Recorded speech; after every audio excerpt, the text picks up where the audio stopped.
শুধু তাই নয়, 2 নম্বর উপদেশ দিতে গিয়ে বললেন ওয়ালা তাউক্কান্না ওয়ালিদাইক ওয়া ইন আমারাকা আন আখরুজা মিন আহলিকা ওয়া মালিক। যদিও তোমাকে বাড়ি থেকে বের করে দেওয়া হয়, যদিও তোমাকে তোমার ধন সম্পদ থেকে ছিনিয়ে নেওয়া হয়, তবুও তুমি তোমার পিতামাতার সঙ্গে অবাধ্যতা করবে না। তাহলে 2 নম্বরে মুআয ইবনে জাবালকে আল্লাহ রাসূল উপদেশ দিলেন কখনো পিতামাতার অবাধ্য হবে না। যদিও তোমাকে বাড়ি থেকে বের করে দেওয়া হয়, যদিও তোমার যে সম্পদ রয়েছে সেখান থেকে তোমাকে বের করে দেওয়া হয়, তবুও কোনোদিন পিতামাতার অবাধ্যতা করবা না, পিতামাতার মুখের উপরে কথা বলবা না। আজকে পৃথিবীতে কয়জন মানুষ আছেন পিতামাতার কথা অনুযায়ী চলে? পিতামাতা যদি বলে ডাইন, আমরা যাই বাঁয়ে। প্রত্যেকটা ক্ষেত্রে পিতামাতা তো দূরে যাক, আমরা কিছু কিছু কাজ করি যেগুলো আসলে বরদাস্ত করার নয়। কিছুদিন আগে দেখছিলাম একজন কুলাঙ্গার মুসলিম ঘরে জন্মগ্রহণ করেছে, তার মাকে এক জঙ্গলের পাশে নিয়ে গিয়ে এত মারা মারতেছে, টুটি ধরে চিপতেছে, মনে হচ্ছে তিনি মারা যাবেন। এই কুলাঙ্গার মরলে কি হবে বলেন তো? অথচ আল্লাহ রাসূল বলেছেন বাপ মাই তোমার জান্নাত, বাপ মাই তোমার জাহান্নাম।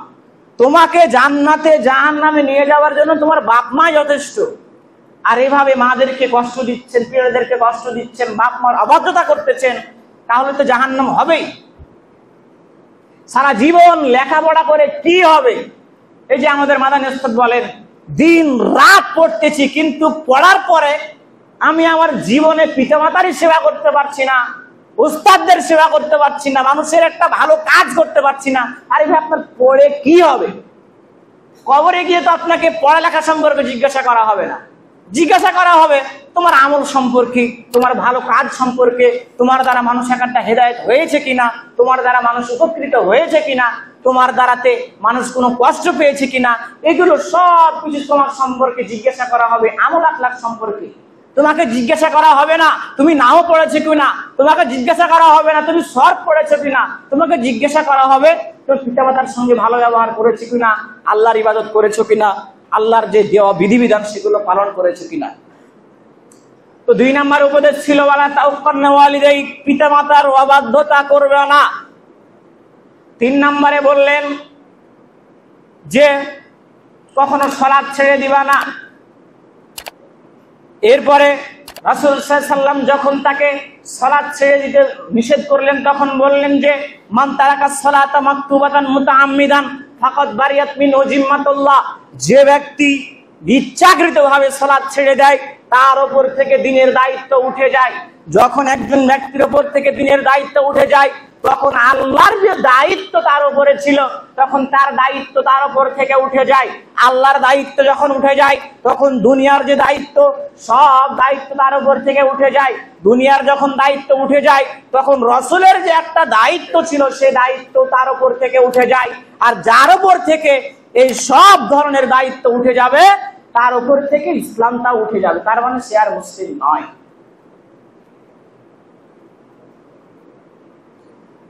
বলতে চাচ্ছিলাম যে সালাত ইচ্ছাকৃতভাবে ছেড়ে দিলে সে ব্যক্তি তার উপর থেকে আল্লাহর দ্বীনের দায়িত্ব উঠে যায়। এবার দেখুন যে সালাত ছেড়ে দিলে যে দায়িত্ব উঠে গেল, ইচ্ছাকৃতভাবে ছেড়ে দিল দায়িত্ব উঠে গেল, তাহলে সে কি ইসলামের ভিতরে থাকবে না চলে যাবে? আল্লাহ রাসূল সাল্লাল্লাহু আলাইহি সাল্লাম বলছেন মান তারাকাস সালাতা মাকতুবাতান মুতাআম্মিদান। এটা তো বললেন যে ব্যক্তি ইচ্ছাকৃতভাবে সালাত ছেড়ে দিবে সে ব্যক্তির উপর থেকে তার জিম্মা উঠে যাবে। তারপরে বলছেন বাইনাল আবদি ওয়া বাইনাল কুফরি ওয়া শিরকি তারকুস সালাহ।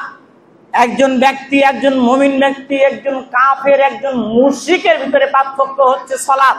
তার মানে যে ব্যক্তি সালাত আদায় করে সে ব্যক্তি মুমিন, যে ব্যক্তি সালাত আদায় করে না হয় সে কাফের হয় সে মুশরিক। এবার একদল মানুষ আছে যারা বলে যে আমরা তো হাদিসের ভিতরে দেখেছি যে সিবাগুল মুসলিম ফুসুকুন ওয়া কিতালুহু কুফরুন, মুসলিমকে গালি দেওয়া ফাসিকি এবং মুসলিমকে হত্যা করা কুফরি। তো আপনার কাছে আমার প্রশ্ন হচ্ছে যে সিনফিনের যুদ্ধে একটা হয়েছিল, সেই যুদ্ধে সাহাবীরা সাহাবীদেরকে হত্যা করেছিল, তাহলে তারা কি কাফের? আস্তাগফিরুল্লাহ, তারা কাফের নয়, বরং তারা সাহাবীরা সাহাবীদেরকে হত্যা করার কারণ ছিল আমলগত কারণে তারা তাদেরকে হত্যা করেছিল। আর এখানে একটা বুঝার বিষয় হচ্ছে মারেফা এবং নাকেরা। এই যে সিবাগুল মুসলিম ফুসুকুন ওয়া কিতালুহু কুফরুন, এখানে এই হাদিসের ভিতরে আল্লাহ রাসূল নাকেরা ব্যবহার করেছেন, অনির্দিষ্ট। আর এ পাপ একাধিক হতে পারে, একাধিক বদামল হতে পারে। এই বদামলের কারণে তারা সাহাবীদেরকে হত্যা করেছে, এই জন্য তারা কাফের হয়নি।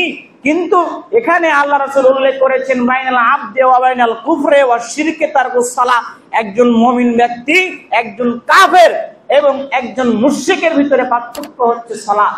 এখানে আল্লাহ রাসূল সকল জায়গাতে মারিফা ব্যবহার করেছেন, মানে নির্দিষ্ট।